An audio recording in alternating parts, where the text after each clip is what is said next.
நல்லோட case புதுசாக ஒரு புயல் ஒன்று வந்திருக்கு அப்படின்னு தான் சொல்லணும். லாவா சைட்லேருந்து லாவா ஸ்ட்ரோம் 5G அப்படின்னு சொல்லிட்டு தென் ஒரு 5G smart phone under 15K செக்மெண்ட்டில் எடுத்துருக்காங்க. மோஸ்ட் இன்றைக்கி நிறைய எல்லா பிரான்ச்சுமே அந்த பட்ஜெட்டுக்குள்ளே ஸ்மார்ட் ஃபோன்ஸை கவர் பண்ண ஆரம்பிச்சிட்டாங்க. அண்டர் 15Kல 5G ஸ்மார்ட் ஃபோனாக. தென் அதில் இந்த ஸ்மார்ட் ஃபோன் எந்த அளவுக்கு பெஸ்ட்டாக இருக்குது, பெஸ்ட்டாக தான் இருக்கா, எப்படி என்ன ஏது என்ன மாதிரி ஸ்பெசிஃபிகேஷன் என்ன ப்ரைஸிங்கில் வந்து செட் பண்ணியிருக்காங்க, தேருமா தேராதா அப்படிங்கிறது தான் ஆக்சுவல் வீடியோ. லாவோட அந்த ஸ்ட்ரோம் 5G ஸ்மார்ட் ஃபோன் பொறுத்த வரைக்கும் லுக் அப்படின்னு எடுத்துக்கிட்டோம்னா மோஸ்ட் இப்போ எல்லாருமே யூஸ் பண்ணுற அதே பாக்ஸி பேட்டர்னில் பேக்கில் ஒரு 2 கேமராஸ் பிளைன் சர்ஃபேஸில் 2 சர்க்கிள்ஸ் மட்டும் கேமராஸ்க்காக ஸ்பெஷலைஸாக வந்து கொடுத்துருந்தாங்க. ஆக்சுவலாக சாம்சங்கோட சிமிலாரிட்டிஸ் அந்த டிசைனில் பார்க்குற மாதிரி இருந்தது. பட் ஓகே, டீசெண்டாக இருந்தது அப்படின்னு சொல்லலாம். 2 கலர் ஆப்ஷன்ஸ் இருக்குது, ஒரு பிளாக் அண்ட் ஒரு க்ரீன், 2 கலர் ஆப்ஷன்ஸோடு எடுத்துருக்காங்க. மோஸ்ட்டாக எதையுமே ஸ்கிப் பண்ணலை. Type C port, 3.5 audio jack, 2 SIMs use பண்ணிக்க முடியும், சைட் மோஷன் ஃபிங்கர் சென்சார்னு எல்லாத்தையுமே கவர் பண்ணிட்டாங்க. அதே நேரத்தில் ஃபோன் கொஞ்சம் வெயிட்டான ஒரு ஸ்மார்ட் ஃபோனாக, கொஞ்சம் பல்ஜான ஒரு ஸ்மார்ட் ஃபோனாக ஃபீல் பண்ணுவோம். என்ன காரணம் அப்படின்னா 214 கிராம்ஸ் வரைக்கும் வெயிட் இருக்குது, திக்னஸும் 9 mm வரைக்கும் திக்னஸ் இருக்குது.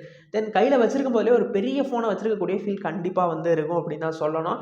டிஸ்பிளே பக்கம் வந்தோம் அப்படின்னா இங்கே இருக்கிறது முதலே சொன்ன மாதிரி 2.5D கவுட் டிஸ்பிளேஸாக கொடுத்துருக்காங்க. லைட்டாக கவுடாக இருக்கும், ரொம்ப பெரிய கவுடெல்லாம் எக்ஸ்பெக்ட் பண்ணக்கூடாது. பட் டீசென்ட் ஒரு ஐபிசி எல்சிடி பேனல் கொடுத்துருக்காங்க. தென் ஒரு சூப்பரான டிஸ்பிளே வந்து கொடுத்துருக்காங்கன்னு தான் சொல்லணும். ஏன்னா இந்த செக்மெண்ட்டில் மோஸ்ட் நிறைய பிராண்ட் பண்ணுற ஒரு தப்பை லாவா பண்ணலை, அது வரைக்கும் சந்தோஷமாக இருந்தது. தென் இது ஒரு ஃபுல் ஹெச்டி ப்ளஸ் டிஸ்பிளேவாக எடுத்துகிட்டு வந்தது அப்படின்னு தான் சொல்லணும். 120Hzக்கான ரெஃப்ரெஷ் ரேட்டோட எடுத்து வந்திருக்காங்க. அது ஒரு ஃபுல் ஹெச்டி ப்ளஸ் டிஸ்பிளேவா.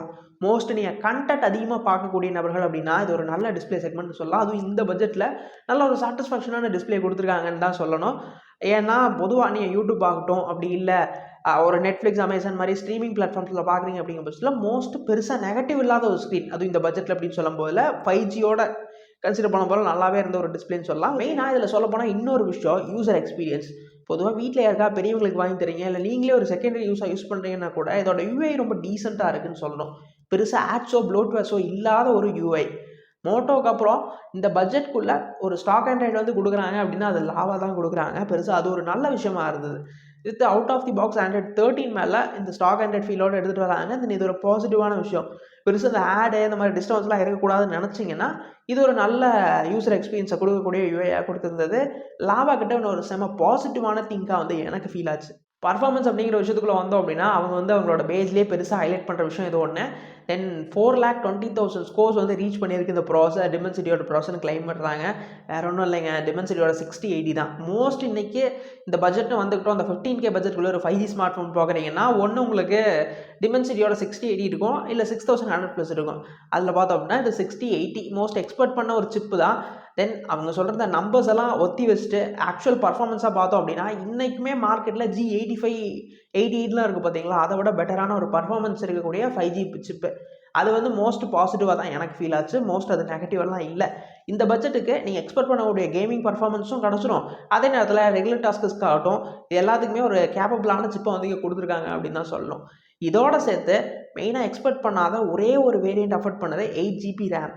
அது வந்து இங்கே ஒரு நல்ல மேட்டராக தெரிஞ்சது. 8GB ரேம், பட் ரொம்ப ஒரு 6GB ரேமே வந்து மோஸ்ட் சாட்டிஸ்ஃபைடாக இருந்திருக்கும். பட் ஸ்ட்ரைட்டாக ஒரே ஒரு வேரியன்ட் தான் அஃபோர்ட் பண்ணுறாங்க, 8GB RAM with 128GBக்கான ஸ்டோரேஜோட.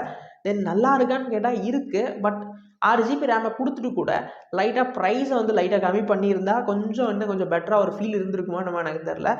But okay, இது வந்து ஒரு நல்ல ஆப்ஷனாக தான் எனக்கு ஃபீல் ஆச்சு. கேமராஸ் என்ன பண்ணி வச்சுருக்காங்க அப்படின்னு தான் வந்து நான் ரொம்பவே ஆவலாக வெயிட் பண்ணிக்கிட்டு இருந்தேன். ஏன் அப்படின்னா மோஸ்ட் அங்கே தானே சொதப்பிலே நடக்கும், 5Gக்காக காம்ப்ரமைஸ் பண்ணுறோம் அப்படின்னு சொல்லிட்டு லாபம் அதை பண்ணிடுவாங்களான்னு நினச்சா. பட் அதை பண்ணலை. கேமராஸ் கொஞ்சம் டீசெண்டாக இருந்தது. ப்ரைமரி ஒரு 50 MP சென்சாரும் ஒரு அல்ட்ரா வைட் சென்சாரும் ப்ரைமரி செட்டப்ஸாக கொடுத்துருக்காங்க. அது ஒரு நல்ல மேட்டராக இருந்தது. மோஸ்ட் இப்போ எல்லா பிரான்ச்சுமே அந்த 50 MP தானேப்பா தராங்க அப்படின்னு கேட்டால் ஆக்சுவலாக தராங்க. அது வந்து பெருசாக ஒன்றும் மோசம் கிடையாது. தென் அடிஷ்னலாக ஒரு அல்ட்ரா வைடாக இருக்கிறது இதில் ஒரு ஒன் ஆஃப் த பாசிட்டிவாக எனக்கு ஃபீல் ஆச்சு. அதே நேரத்தில் பார்த்தோம் அப்படின்னா அந்த 50 MP பொறுத்த வரைக்கும் நீங்கள் டே லைட்ஸில் நல்ல லைட்னிங் கண்டிஷன்ஸில் எடுக்கிறீங்கன்னா நல்ல ஃபோட்டோஸ் கொடுக்கும், அவுட்புட் டீசெண்டாக இருக்கும். பட் ரொம்ப இன்டீரியரெல்லாம் எக்ஸ்டீரியராக எதிர்பார்க்குறது அந்தளவுக்கு இந்த 50 MP சாட்டிஸ்ஃபேக்ஷன் பண்ணாதுங்கிறது தான் உண்மை. அதே நேரத்தில் செல்ஃபீஸ் தான் மோஸ்ட் சாட்டிஸ்ஃபைடு ஸ்பெக்காக எனக்கு தோணுச்சு. பர்ஃபார்மன்ஸ் ஒரு பக்கம் வச்சுட்டாலும் கூட 16 MP சென்சார் இங்கே கொடுத்துருக்காங்க. தென் நிறைய பிராண்ட்ஸ் 8 MP அதுக்கும் டவுன் டெப்த்தாக போய் 5 MP கொடுக்குறாங்க. அந்த நேரத்தில் இது ஒரு 16 MP செல்ஃபி கேமராங்கிறது இந்த செக்மெண்ட்டில் மோஸ்ட் பாசிட்டிவாக எனக்கு ஃபீல் ஆச்சு. தென் அதுவே வந்து இவங்களுக்கு ஒரு நல்ல ஹியூஜ் பாயிண்டாக கிடைக்கும். ஏன்னா பெரிய பிராண்ட்ஸ் கூட இந்த ப்ரைஸ் ரேஞ்சில் வரும்போது 8 MP தான் கொடுக்குறாங்க. பட் இங்கே வந்து லாவாவோட அட்டம்ப்ட் ஒரு 16 மாப்ஸில் அப்படிங்கும்போதுல இது ஒரு நல்ல விஷயமா ஃபீல் ஆச்சுன்னு சொல்லலாம். பேட்டரிஸ் பக்கம் வந்தோம்னா ஒரு 5000 mAhக்கான பேட்டரி இருக்குது ஸ்டார்டிங்லேயே சொன்ன மாதிரி. அதை தவிர்த்து பார்த்தோம் அப்படின்னா இதில் 33 வாட்ஸ்க்கான ஃபாஸ்ட் சார்ஜிங் கொடுக்குறாங்க. மோஸ்ட் இதுவுமே சாட்டிஸ்ஃபேக்ஷனாக இருந்து பெருசாக எந்த ஒரு டவுன் டெப்த்தும் இல்லாமல் கொடுக்குறாங்க. தென் பாக்ஸில் சார்ஜர் இன்க்ளூடும் பண்ணுறாங்க. இதோட சேர்த்து இதுக்கு அவங்க செட் பண்ணிருக்கக்கூடிய ப்ரைஸ் அப்படின்னு பார்த்தோம்னா 13,500 வந்து ப்ரைஸ் பண்ணுறாங்க.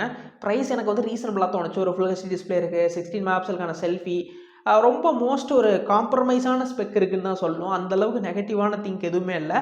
பட் இன்னொரு எக்ஸ்க்ளூசிவான மேட்ரு என்ன அப்படின்னா, நமக்கு இது லான்ச் டேட் அன்னைக்கு வாங்குகிறோம். டிசம்பர் 28 வந்து ஃபோன் லான்ச் ஆகுது. லான்ச் டேட் அன்னைக்கு வாங்குறோங்கிற பட்சத்தில் இந்த 12,000 ரூபாய்க்கு இந்த ஸ்மார்ட் ஃபோனை பர்ச்சேஸ் பண்ணிக்க முடியும். ரீசெண்ட் டைம்ஸில் லாவா ரொம்ப நல்ல ஃபோன்ஸை கொடுத்துட்ருக்காங்க. அவங்களோட சர்வீஸில் மெயினாக கான்சன்ட்ரேட் பண்ணுறாங்க. இந்த செக்யூரிட்டி அப்டேட்ஸ் ஆகட்டும், அவங்களோட சர்வீஸ் சென்டர்ஸ்லேயே ஆகட்டும், மோஸ்ட் நல்ல ரெஸ்பான்ஸ் இருக்கிறது லாவாவுக்கு ஒரு நல்ல பேரை கொடுத்துக்கிட்டு இருக்கு. தென் இது வந்து மாறாமல் இருக்கிற வரைக்கும் லாவா வந்து உண்மையாகவே அடுத்தடுத்த ஸ்டெப்ஸ் வந்து மூவ் ஆகிட்டு இருப்பாங்கன்னு தான் சொல்லணும். நிறைய ஸ்மார்ட் ஃபோன்ஸ் பட்ஜெட் ஓரியன்டாக, மெட்ரேஜ் ஓரியன்டாக லைன்ஸை லான்ச் பண்ணிகிட்டு இருக்காங்க. எனக்கு தெரிஞ்சு ரீசெண்டாக அந்த 2 வருஷம், அந்த 1.5 வருஷத்தில் வந்த எல்லா ஸ்மார்ட் ஃபோன்ஸுமே மோஸ்ட் நல்லா இருக்குன்னு சொல்கிற மாதிரி தான் இருந்திருக்கு. சூஸ் பண்ணலாமான்னு கேட்டால் எனக்கு மற்ற பிராண்ட்ஸ் மேலே பெருசாக அபிப்பிராயம் கிடையாது ப்ரோ. எனக்கு ஒரு ஸ்டாக் ஆண்ட்ராய்டு வேணும். எனக்கு வந்து மற்ற பிராண்ட்ஸ் அவாய்ட் பண்ணிட்டு லாவா மேலே எனக்கு ஒரு இன்ட்ரெஸ்ட் இருக்குன்னா ட்ரை பண்ணலாம். அவ்வளோ மோசமான ஒரு ஸ்மார்ட் ஃபோன்னு சொல்லிட முடியாது. பட் ஆப்ஷனபிளாக பார்த்தோம் அப்படின்னா இன்றைக்கி மார்க்கெட்டில் நிறையா ஸ்மார்ட் ஃபோன்ஸ் அவைலபிலிட்டி இருக்க தான் செய்யுது. தென் இதை விட இன்னும் பெட்டரான ஸ்பெக் இருக்குது, கண்டிப்பாக இல்லைன்னா சொல்ல மாட்டேன். பட் ட்ரை பண்ணணும்னு நீங்கள் முடிவு பண்ணால் ட்ரை பண்ணுறதுக்கு ஒரு நல்ல ஸ்மார்ட் ஃபோன் தான். அவ்வளோ மொக்கையான ஒரு ஸ்மார்ட் ஃபோன்லாம் கிடையாது. ரொம்ப டீசெண்டான ஸ்பெசிஃபிகேஷன் ஓரியன்டாகவும் கொடுத்துருக்காங்க. அதனால ஒரு ரீசனபிளான ஸ்மார்ட் ஃபோன்னு கூட சொல்லலாம் அது. தென் இந்த வீடியோ உங்களுக்கு யூஸ்ஃபுல்லாக இன்ஃபர்மேட்டிவாக இருக்குன்னு நினச்சிங்கன்னா மறக்காமல் இந்த லைக்கு, ஷேரு, சப்ஸ்கிரைப்லாம் தட்டி விடுங்க. உங்கள் ஃப்ரெண்ட்ஸ் யாராவது பார்க்கணும்னு நினச்சா ஷேர் பண்ணுங்கள்.